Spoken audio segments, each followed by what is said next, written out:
Welcome to Literary Insights. This is the summary of the book Steal Like an Artist, Austin Kleon. If you like this content, please consider subscribing and liking this video. Steal from anywhere that inspires you. Remix and reimagine to make the ideas your own. Don't wait to get started. You learn who you are and what you want to say through the act of making things. Write about things you want to read. Make the work you wish you could discover. Use your hands and make physical objects. Making things helps you think. Have hobbies and side projects that energize you. Follow your interests. Do good work and share it with people. Build an audience. You are no longer limited by your geography. The internet has freed us. Share your work far and wide. Be nice. The world is a small town.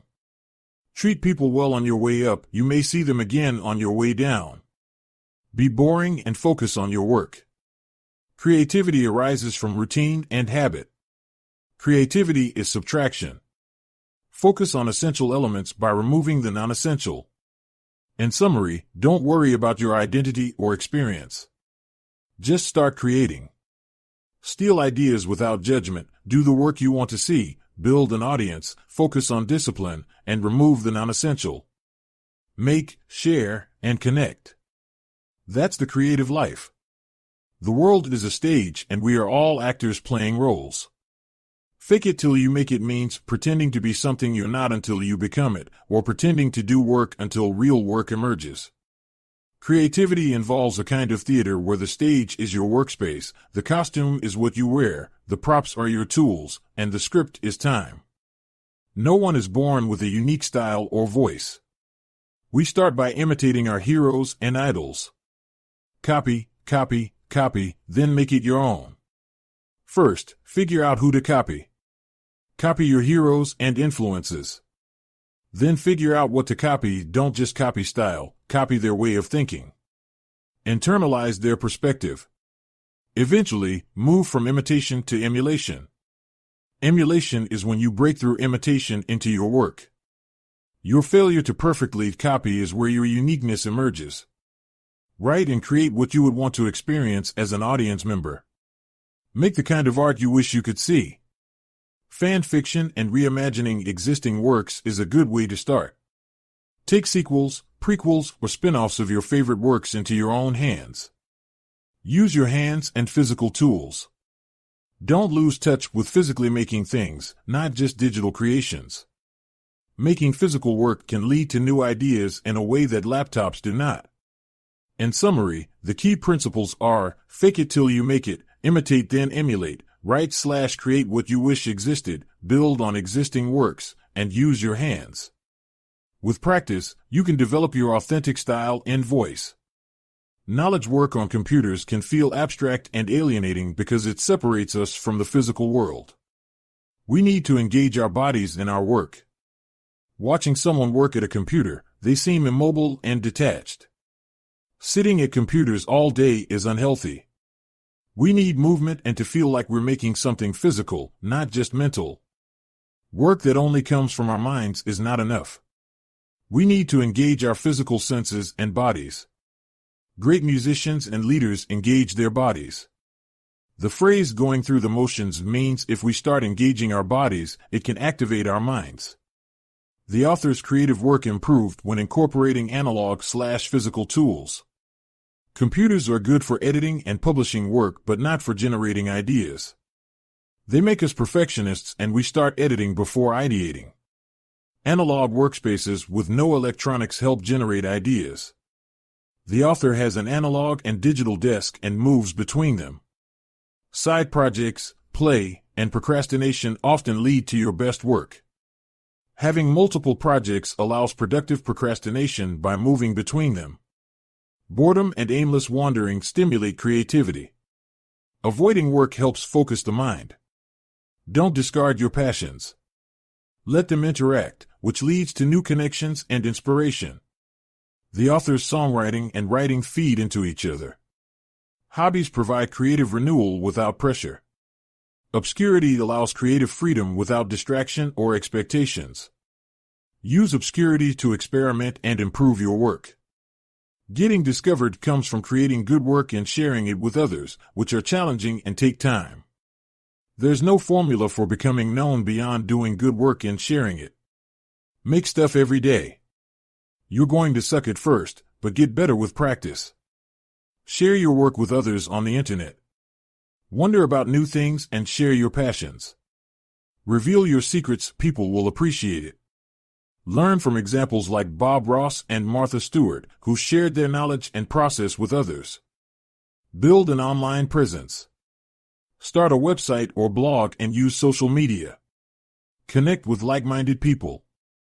Share bits and pieces of your work in process. Having an online presence inspires you to keep creating new content. Learn technical skills like coding and building websites. Find your community on the internet. You don't have to live in a cultural hub to connect with others. Create your world. Surround yourself with inspiration and work in solitude. Leave home at some point to gain new perspectives. Travel expands your mind. Consider geography and place important to your work. A poor climate leads to more time indoors working. Live around interesting, diverse people. Eat good food. Continuously expose yourself to new places. Your online peers remain connected regardless of location.